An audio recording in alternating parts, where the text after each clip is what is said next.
Again, it's necessary, but it's not sufficient because what can be put into the Constitution can slip away from you very quickly. And the greatest example going on right now before our very eyes is Section 3 of the 14th Amendment, which they're just disappearing with a magic wand. They are. As if it doesn't exist, even though it could not be clearer what it's stating. And so, they want to kick it to Congress, so it's going to be up to us on January 6, 2025, to tell the rampaging Trump mobs that he's disqualified. And then we Pause it for a second. Bodyguards.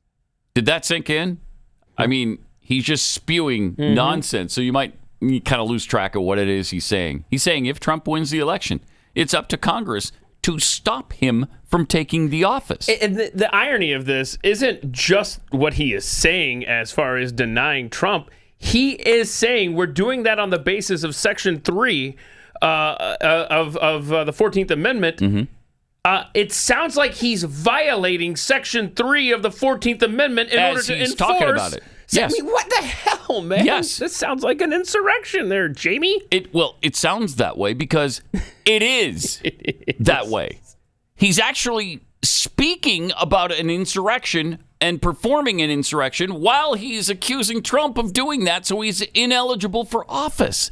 This is unbelievable. Yep. So he is saying that if Trump wins November 5th, Congress steps in and disallows him from taking office. And then that obviously will piss off the voters because they voted him into office, and they're saying, and you're going to have to get ready for these rampaging, really creepy people who suddenly believed that their vote mattered and that the election should hold and that they believe in democracy.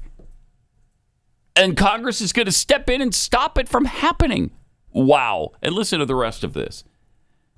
It's incredible. That he's disqualified, and then we need bodyguards for everybody in Civil War conditions, all because the 9 justices, not all of them, but these justices who have not many cases to look at every year, not that much work to do, a huge staff, great protection, unreal. Simply do not want to do their job and interpret what the great 14th Amendment means. And I'm glad that Sherilyn's creating her new center so we can bring that.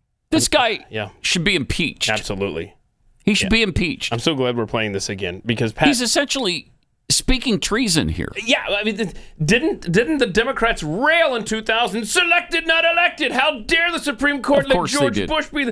He is saying, I don't care how you guys vote, Americans. It doesn't matter. It's the 9 justices that I'm leaning on. If they don't do their job, then I guess Congress has to stop Donald Trump. It's not about who won. No. It's about stopping Donald Trump to these people. It's unreal. Which shows you their inner self and who they really are. They don't give a rat's anus about democracy.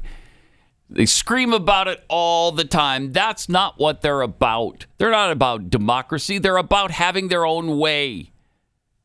And he is saying that even though he knows it's unconstitutional, we just all need to get bodyguards to protect us from those people who are going to be pissed. How dare they get upset about this? But it'll spark a civil war. You bet it would.